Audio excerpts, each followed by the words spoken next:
Karimnagar corporation కు అన్ని రకాల అభివృద్ధి కార్యక్రమాలు చేయడానికి సిద్ధమన్నాం. వేములవాడ దేవస్థానాన్ని ప్రసాదం స్కీమ్ కింద పెట్టాలని చెప్పి కేంద్ర ప్రభుత్వాన్ని విజ్ఞప్తి చేయడం జరిగింది. కొండగట్టు ఆంజనేయ స్వామి దేవాలయాన్ని కరీంనగర్ ఎల్ఎండిని కూడా టూరిజం రామాయణ సర్క్యూట్ కింద పెట్టాలని చెప్పి కూడా కేంద్ర ప్రభుత్వానికి విజ్ఞప్తి చేసిన తర్వాత సంబంధిత శాఖ మంత్రి సానుకూలంగా స్పందించడం జరిగింది. సిరిసిల్ల హుస్నాబాద్ రెండు ప్రాంతాలకు కూడా నవోదయ స్కూల్ శాంక్షన్ చేసే ప్రయత్నం ప్రభుత్వం చేస్తున్నది. కరీంనగర్ ప్రజలందరూ ఎదురు చూడండి. ఈఎస్ఐ హాస్పిటల్ కూడా కేంద్ర ప్రభుత్వం శాంక్షన్ చేయబోతుంది. కరీంనగర్ కి సంబంధించి 10 సంవత్సరాల్లో 12 లక్షల కోట్ల రూపాయలను ఈ తెలంగాణ రాష్ట్రానికి ఇచ్చిన ఘనత కేంద్ర ప్రభుత్వానికి. కేవలం 1,50,000 కోట్ల రూపాయలను జాతీయ రహదారులకు ఇష్టం, 32,000 కోట్ల రూపాయలను రైల్వే నిధులకు ఇవ్వడం జరిగింది. అందరం కలిసిమెలిసి ఎట్టిపోతూ ఈ కరీంనగర్ అభివృద్ధికి రాబోయే రోజుల్లో కూడా మేమందరం ముందుకు వస్తామని చెప్పి ఈ సందర్భంగా విజ్ఞప్తి చేస్తూ మీరు కూడా రాజకీయాలకు అతీతంగా సహకరించండి. ఈ భేదాభిప్రాయాలు పక్క పెట్టి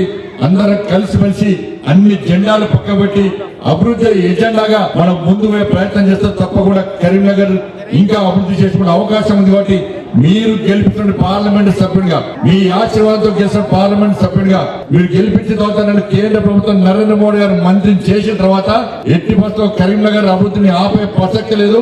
ఏ ఆశతోని ఏ ఆలోచనతోని మీరు ఒక బాధ్యత ఉన్న బుద్ధ స్కంధాల మీద పెట్టినో ఈ కరీంనగర్ పుట్టిన బిడ్డగా ఈ మానేరు నీళ్లు తాగిన కాబట్టి తప్పకుండా ఈ కరీంనగర్ అభివృద్ధికి కంకణ బద్దునే ముందుకు సాగుతానని చెప్పి ఈ సందర్భంగా అందరికీ విజ్ఞప్తి చేస్తూ ముగిస్తున్నాను. భారత్ మాతాకి జై.